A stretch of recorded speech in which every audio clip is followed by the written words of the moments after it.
आज रश्मि का जन्मदिन था और आज रश्मि अपने दोस्तों के साथ सरोजनी नगर मार्केट में शॉपिंग के लिए गई।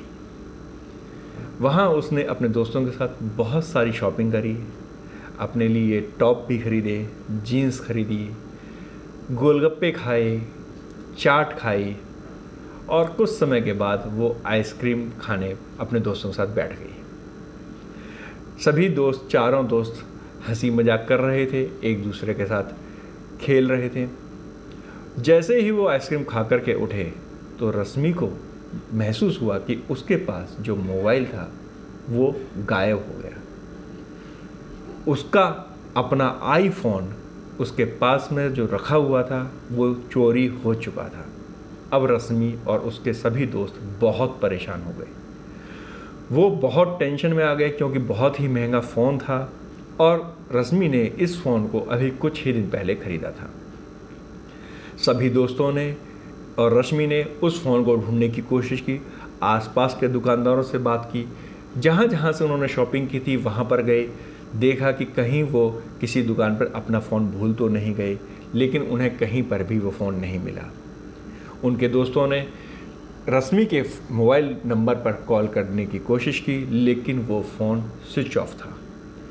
आसपास के दुकानदारों से जब जानकारी मिली तो उन्होंने बताया कि अक्सर यहाँ पर मोबाइल चोरी हो जाते हैं। उन्होंने वहाँ पर लोकल के बीट कांस्टेबल से बात की और अपनी रिपोर्ट भी दर्ज कराई। चारों दोस्त दुखी थे, सभी के मन उदास थे क्योंकि वो जिस खुशी के साथ रश्मि के साथ शॉपिंग करने, उसका बर्थडे सेलिब्रेट करने के लिए आए थे, अब उसका एक महंगा मोबाइल चोरी हो चुका था। उनमें से एक दोस्त बोला, यार आज तो बहुत बुरा हुआ, अब पता नहीं हम क्या मुँह लेकर घर पे जाएंगे, अब पेरेंट्स हमें कितना डांटेंगे, हम कितने लापरवाह हैं। यह बात सुनकर रश्मि थोड़ा सा मुस्कुराई, अब बोली, मुँह तो सबके पास एक ही होता है, क्या मुँह कोई हमारा चेंज हो गया है। अब जो उसके दोस्त थे वो सकपका गए, अरे तुझे क्या हो गया, तू इतनी टेंशन के टाइम पर भी ऐसे मजाक कैसे कर सकती है, तेरा इतना महंगा मोबाइल फ़ोन खो गया और उसके बाद भी तू मजाक कर रही है। रश्मि ने कहा कि यदि मैं अब हंसना बंद कर दूं तो क्या मेरा मोबाइल मुझे वापस मिल जाएगा, यदि मैं टेंशन लेना शुरू कर दूं, मैं उसके बारे में ज़्यादा सोचना शुरू कर दूं तो क्या मेरा मोबाइल मिल जाएगा। हमने पूरी कोशिश की, हम कई घंटों तक हमने दुकान दुकान जाकर के पूछा, लोगों से बात की और हाँ, हमने पुलिस में कंप्लेंट भी कर दी। हमें जितने एफर्ट्स करने थे वो सभी हमने एफर्ट्स कर लिए। क्या अगर मैं अब चिंता करूँगी तो मुझे मेरा मोबाइल वापस मिल जाएगा, यदि ऐसा है तो चलो मैं चिंता करने के लिए तैयार हूँ। दोस्तों ने उसकी तरफ देखा और सोच में पड़ गए, क्या रश्मि सही कह रही है या रश्मि गलत कह रही है।